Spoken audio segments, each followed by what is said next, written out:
Welcome to Daily Office Devotions, where every Monday through Friday we bring to our lives that day's scripture readings as given in the Book of Common Prayer.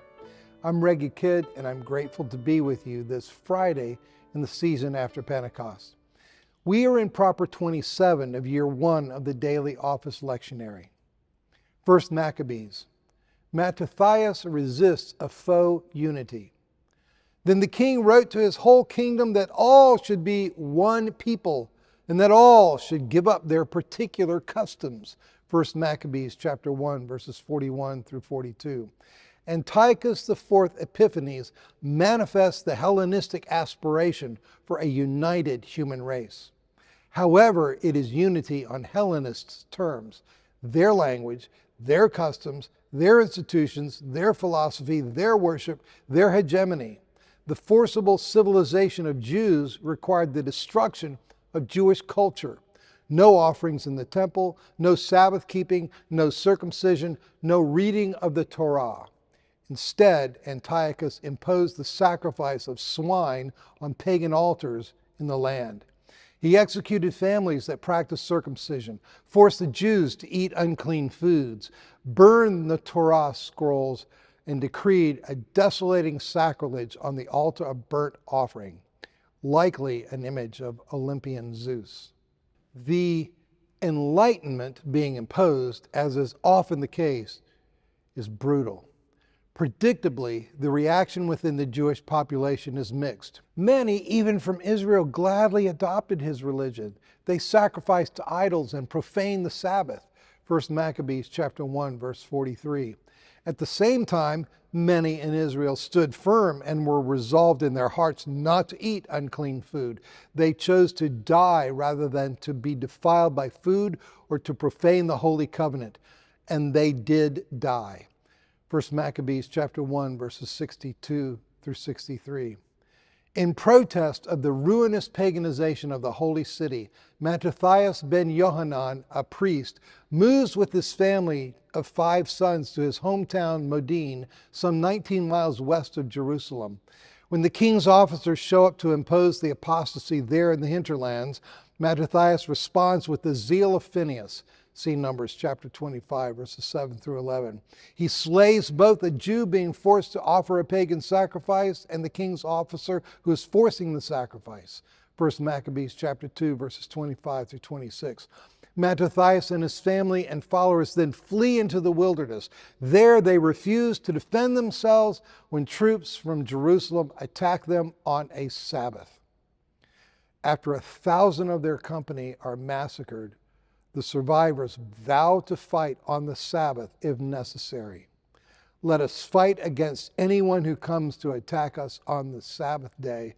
Let us not all die as our kindred died in their hiding places. 1 Maccabees chapter 2, verse 41. An army of resistance gathers around Mattathias in the wilderness, and as the day of his death, apparently of natural causes, approaches, he urges his sons to continue the resistance. Arrogance and scorn have now become strong. It is a time of ruin and furious anger. Now, my children, show zeal for the law and give your lives for the covenant of our ancestors. 1 Maccabees chapter 2, verses 49 through 50. Revelation. John sees the rider on the white horse.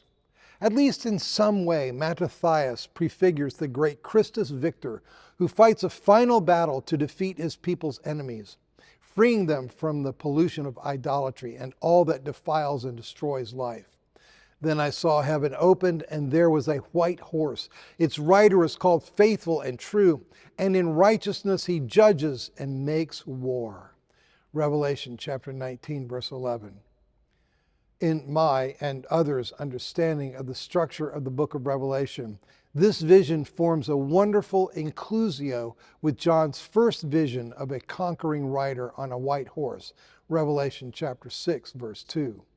In Revelation chapter 6, verse 2, the rider on the white horse depicts Jesus in his earthly ministry, winning an eternal redemption for his people.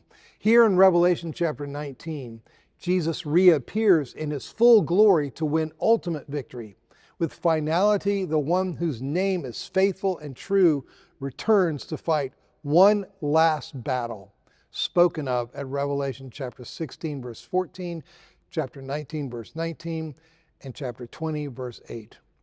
In this battle, he will put down the vast army of unregenerate humanity and the mock trinity of evil, Satan, the dragon, Revelation chapter 20, verses 7 through 15, the Antichrist beast, Revelation chapter 19, verse 19 and 20a, and the spirit who animates the deceitful prophet and the rebellious kings of the earth, Revelation chapter 16, verses 12 through 21, and chapter 19, verses 17 through 21.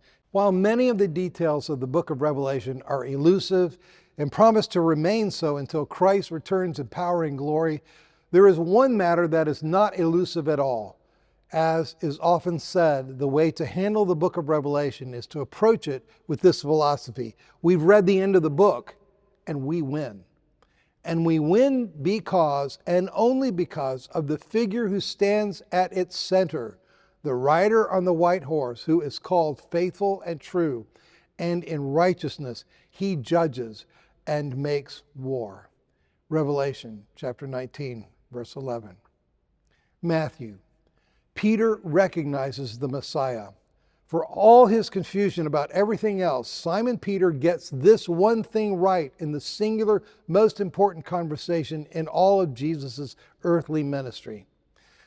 When Jesus asks the disciples, "But who do you say that I am?" Peter speaks up with the decisively correct answer. "You are the Messiah, the Son of the living God." Matthew chapter 16, verse 16. Peter has much to learn about what that means, but he's on the right track. Same for us. We have a lot to learn about how the details of history and our lives will play out, but there's only one thing we really need to know to get there. Jesus is the Messiah, the Son of the living God, faithful and true, and in righteousness he judges and makes war. He will set all to rights. May you be blessed in the wonder of that knowledge this day.